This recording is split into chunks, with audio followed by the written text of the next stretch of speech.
નમસ્કાર મિત્રો, આજે હું તમારી સમક્ષ એક વિડિયો લઈને આવ્યો છું કે ભૂખ માણસ જોડે શું શું કરાવે છે।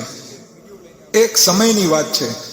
એક ગરીબ છોકરો કે જેમની પાસે ખાવા માટે પૈસા પણ ન હતા અને જ્યારે ભૂખ લાગતી ત્યારે એ જ્યાં રહેતો તેની સામે જ એક ઊભેલી લારી પાસે જતો અને ત્યાં લોકોની ભીડમાં જઈને ઊભો રહી જતો।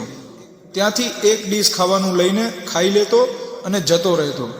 આવું કેટલા સમય સુધી ચાલતું રહ્યું।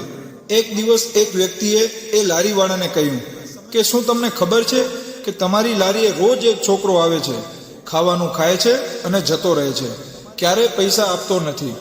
ત્યારે લારીવાળા ભાઈએ ખૂબ જ સરસ જવાબ આપ્યો, કહ્યું કે હા, મને ખબર છે, તે ઘણા સમયથી આવે છે અને ખાવાનું ખાઈને જતો રહે છે। સામેવાળા વ્યક્તિએ સવાલ કર્યો કે તમે કેમ કંઈ કરતા નથી, આવું ક્યાં સુધી ચલાવશો? ત્યારે લારીવાળાએ કહ્યું કે એ જ્યારે આવે છે ને ત્યારે એ પેલા સાઈડમાં ઊભા રહીને ભગવાનને પ્રાર્થના કરે છે, હે ભગવાન પરમાત્મા, આજે વધારેમાં વધારે ભીડ થાય અને હું ત્યાંથી છાનો માનો ડીશ લઈને ખાઈ શકું, જેથી કરીને મને પૈસા ના આપવા પડે।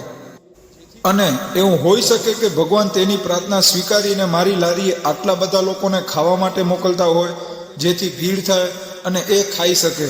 હોઈ શકે કે એની પ્રાર્થનાથી મારી લારી ચાલતી હોય। કોણ કોના ભાગ્યનું ખાય છે એ કોને ખબર છે? બધા પોતપોતાનું નસીબનું ખાય છે।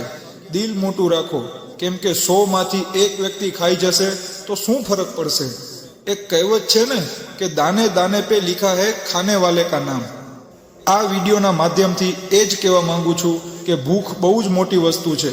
ધંધા માટે નસીબની સાથે લોકોની દુઆ પણ જોઈએ છે। હું આશા રાખું છું કે આ વિડીયો તમને સારો લાગ્યો હોય। વિડીયો સારો લાગ્યો તો લાઈક, કમેન્ટ અને શેર કરવાનું ના ભૂલતા।